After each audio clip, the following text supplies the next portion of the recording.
Hello बच्चों, मैं राघवेंद्र प्रताप सिंह स्वागत करता हूं आपका इस वीडियो में।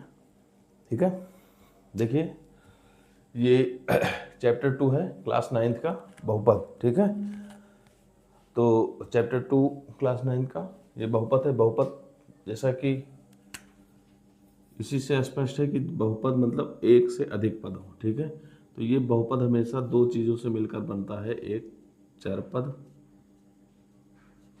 और दूसरा अचर पद।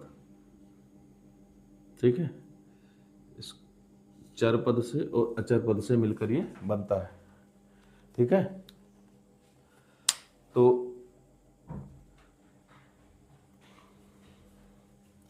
बहुपद जो है यहाँ पर चर पद और अचर पद से मिलकर बनता है। जैसे कि मान लीजिए हमने चर पद क्या हो गया, x हो गया, y हो गया, z हो गया, ये सब है ना। और अचर पद 2 हो गया, 3 हो गया, 1/2 हो गया, √2 हो गया। ठीक है, ये सब हो गया। ये क्या हो गया, 1/2।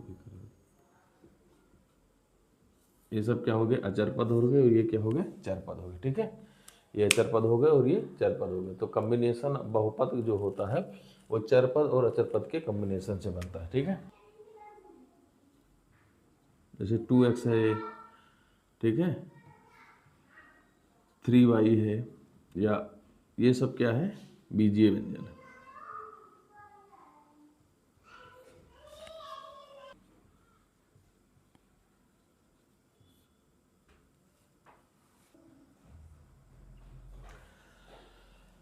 तो ये चर पद है, ये अचर पद है। ठीक है, इसको इसका मल्टीप्लाई ये जो भी है बीजीय व्यंजन है। तो हमारे में क्या क्या है उसको देखते हैं। ठीक है, तो उसके पहले कुछ जान लीजिए, कुछ कंडीशन होती है बहुपद होने के लिए।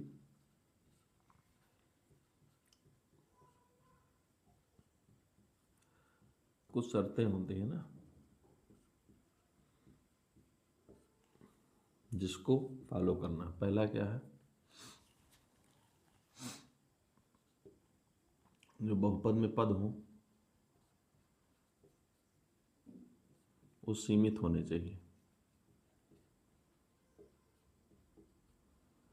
सीमित का मतलब जहां तक हम गिन सकें। ठीक है, बहुपद के पद सीमित होने चाहिए। पद क्या होता है, जैसे ये लिखा है x+2 ये जो लिखा है, मान लीजिए, तो ये क्या है, इसमें बहुपद में कितने पद हैं, 2 पद हैं। ठीक है, तो बहुपद होना चाहिए। दूसरा,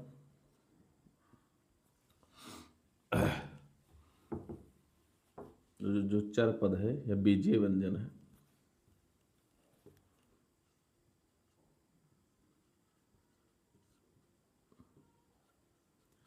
या कह सकते हो जो चर पद है उसकी जो घात होनी चाहिए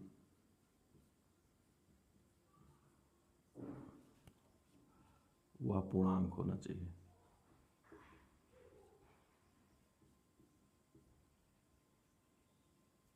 ठीक है, तीसरा पॉइंट है जो इनका गुणांक होना चाहिए वास्तविक संख्या होना चाहिए।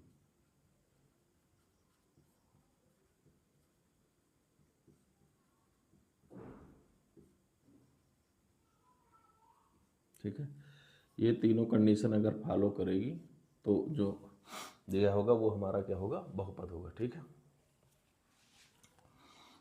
चलिए, अगर हम मान लीजिए बहुपद की घात क्या होती है, बहुपद की घात, तो यहाँ लिखिए चर पद का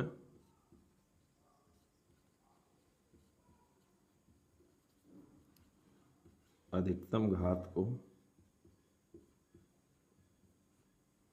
बहुपद कहते हैं, वो बहुपद की घात कहते हैं।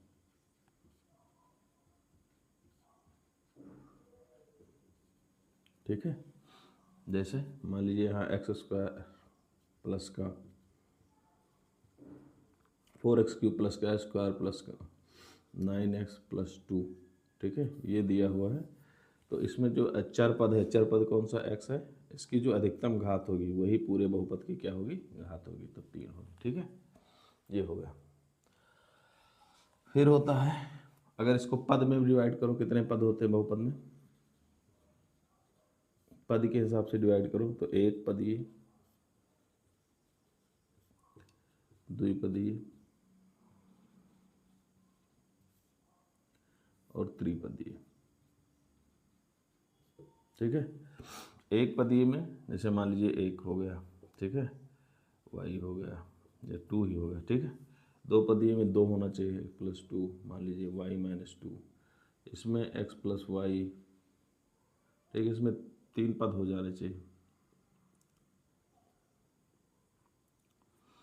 ठीक है, कुछ भी तो इसे हम कहेंगे एक पदीय, द्विपदीय। तो इसको हम कहते हैं मोनोमियल और बाइनोमियल और ट्राइनोमियल। ठीक है, ये हो गया इसका विभाजन, एक पद में, दो पद में, तीन पद में। ठीक है, एक पद होना चाहिए, खाली एक पद और कोई नहीं, या दो पद होने चाहिए, इनको पद कहते हैं। पद मतलब टर्म, जैसे ये लिखा है एक्स प्लस टू, तो ये क्या हो गया, इसके पद हो गए, पद मतलब टर्म,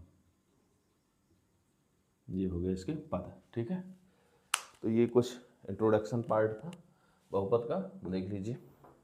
फिर ये प्रश्नावली 2.1 का पहला क्वेश्चन है, लिखा है निम्नलिखित व्यंजनों में कौन कौन एक चर में बहुपद है, एक चर में बहुपद है और कौन कौन नहीं है। ठीक है, कारण के साथ अपने उत्तर दीजिए। ठीक है, तो इसमें देखना है कि एक चर में बहुपद है, ठीक है, और कौन से नहीं है। तो देखो इधर, एक चर में बहुपद मतलब पूरे समीकरण में कितना होना चाहिए, पूरे उसमें बहुपद में एक चर होना चाहिए। तो पहले में देखो, यहाँ पर एक्स है, यहाँ पर एक्स है, तो ये है। ठीक है, फिर देख लो और चेक कर लो, इनके घातांक, इनके जो घात है ये क्या है, पूर्णांक है, तो ये भी पूर्णांक है, ये भी देख लिया गया है ना। और फिर देखा गया कि इनके जो गुणज है, गुणांक है, वो क्या है, वास्तविक है, तो है। तो पहला क्या है, पहला हम कह सकते हैं एक चर में बहुपद है, एक चर बहुपद है। ठीक है, ये है पहला। दूसरा ये, दूसरा में भी क्या है, वाई स्क्वायर प्लस का टू अंडर रूट टू। ठीक है, तो ये क्या है, इसमें भी y क्या है, एक चर है, और इस पर स्क्वायर जो लगा है वो भी, तो ये भी कह सकते हैं एक चर बहुपद है। ठीक है, इधर देखो, यहाँ देखिए, यहाँ चर तो एक है, ठीक है, चर तो एक है केवल t, लेकिन जो t की पावर है वो क्या है 1/2, और हम जानते हैं कि इसके घात कितना होना चाहिए, पूर्णांक होना चाहिए। ठीक है, और ये पूर्णांक नहीं है, तो ये बहुपद नहीं है, बहुपद नहीं है। ठीक है, यहाँ देख लो, यहाँ भी y को अगर ऊपर ले जाओगे तो ये y -1 हो जाएगा, जो कि पूर्णांक नहीं है। ठीक है, इसकी पावर -1 नहीं होना चाहिए। ठीक है, तो ये भी क्या है, बहुपद नहीं है।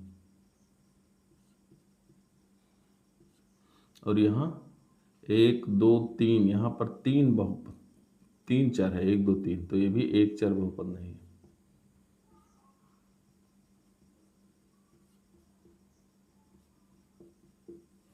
ठीक है,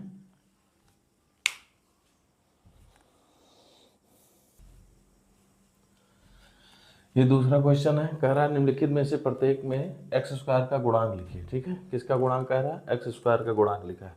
तो एक्स गुणांक का मतलब है गुणा का अंक। ठीक है, गुणांक का मतलब जो गुणा हुआ वो अंक है ना।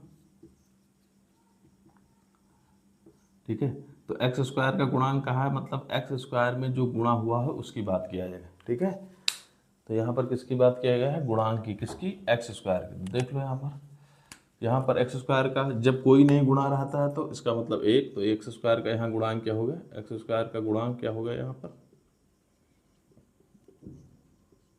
ये हो गया 1।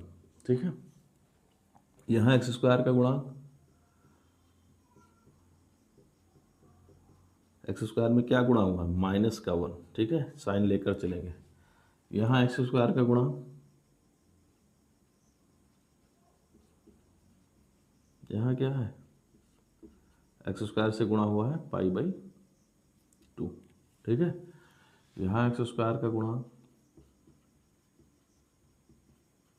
देखो यहाँ एक्स का टर्म है, एक्स का टर्म नहीं है, इसका मतलब कहीं अगर रहा होगा तो इस तरह रहा होगा, एक्स स्क्वायर इंटू 0। ठीक है, या इधर कर लो, तभी तो यहाँ पर नहीं है, जीरो से किसी नंबर को अगर मल्टीप्लाई किया जाएगा तो जीरो आएगा, तो यहाँ एक्स स्क्वायर का गुणांक क्या हो जाएगा, जीरो। ठीक है, ये आपका दूसरा क्वेश्चन। देखिए तीसरा क्वेश्चन है, 35 के द्विपद का और 100 घात के एक पदी का एक एक उदाहरण दीजिए। ठीक है, तो 35 घात के द्विपद तो आप मान लो x की पावर 35 ले लो और प्लस 2 ले लो। ठीक है, ये इसका उदाहरण हो गया। 100 के घात वाला ले लो, x की पावर 100 ले लो, या y की पावर किसी एक पद का है तो इसमें केवल एक पद है, इसमें केवल दो पद है। ठीक है, ये हो गया आपका तीसरा। फिर चौथा क्वेश्चन है, देखिए निम्नलिखित बहुपदों में से प्रत्येक बहुपद की घात लिखिए। तो हमने बताया था घात क्या होती है किसी बहुपद की, उसमें जो चर पद होते हैं उसकी अधिकतम घात को ही उस बहुपद का क्या कहते हैं, घात कहते हैं। ठीक है, तो यहाँ देखो, यहाँ चर पद क्या है, x है। ठीक है, x की अधिकतम घात कितनी है, ठीक है, यहाँ जो चर पद है वो x है और x की अधिकतम घात कितनी है, 3। तो इस बहुपद की घात कितनी हो जाएगी, बहुपद की घात कितनी हो जाएगी, ये भी 3 हो जाएगी। ठीक है, यहाँ पर y है चर पद और इसकी अधिकतम घात 2 है, तो ये बहुपद की घात कितनी हो जाएगी, 2। ठीक है, यहाँ पर कितनी है, 1 है, तो बहुपद की घात कितनी हो जाएगी, 1 हो जाएगी। ठीक है, यहाँ देखो कोई घात ही नहीं है, मतलब चर पद नहीं है, तो चर पद नहीं है तो अगर मान लीजिए हमने कोई चर माना होगा तो जीरो होगा। किसी भी नंबर, किसी की जो पावर होती है अगर जीरो हो जाए तो 1 के बराबर होती है। ठीक है, तो यहाँ पर क्या हो जाएगी, इसकी जो बहुपद की घात हो जाएगी कितनी हो जाएगी, ये हो जाएगी 0। ठीक है, ये आपका चौथा क्वेश्चन। ये पांचवा क्वेश्चन है, लिखा है बताइए कि निम्नलिखित बहुपदों में से कौन कौन बहुपद है, बहुपद रैखिक है, कौन द्विघाती है और कौन त्रिघाती है। तो पहले थोड़ा सा समझ लेते हैं।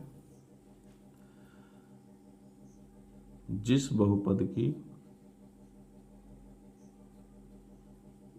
घात 1 होगी वो क्या होगा, रैखिक बहुपद। ठीक है, जैसे x+1 हो गया, y+2 होगा ये। ठीक है, जिस बहुपद की घात 2 होगी उसको हम कहेंगे द्विघाती। जैसे x² + 2x+1, ठीक है, t² - 9x। ठीक है, ये। और जिस बहुपद की घात 3 होगी उसको कहते हैं त्रिघाती बहुपद। ठीक है, जैसे x³ + 3x² + 4x + 2। ठीक है, ये।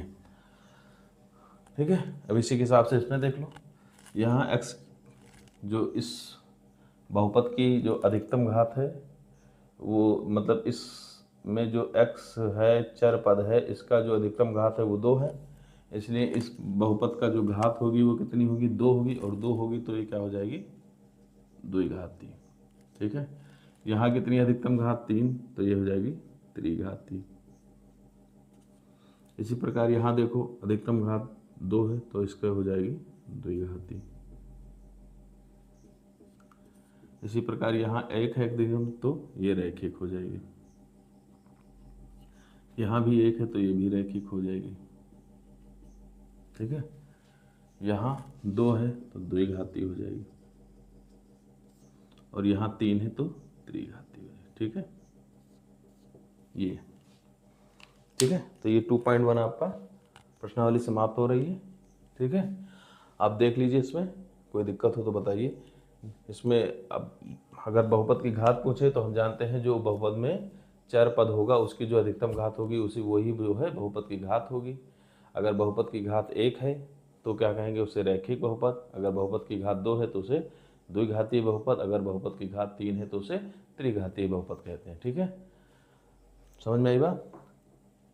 अगर आपको क्वेश्चन समझ में आ रहा है तो वीडियो को लाइक करिएगा, चैनल को सब्सक्राइब करिएगा, ठीक है। आपको चैप्टर वाइज प्रश्नावली एक्सरसाइज 1 बाय 1 क्वेश्चन आपको हम हल करके देंगे, ठीक है।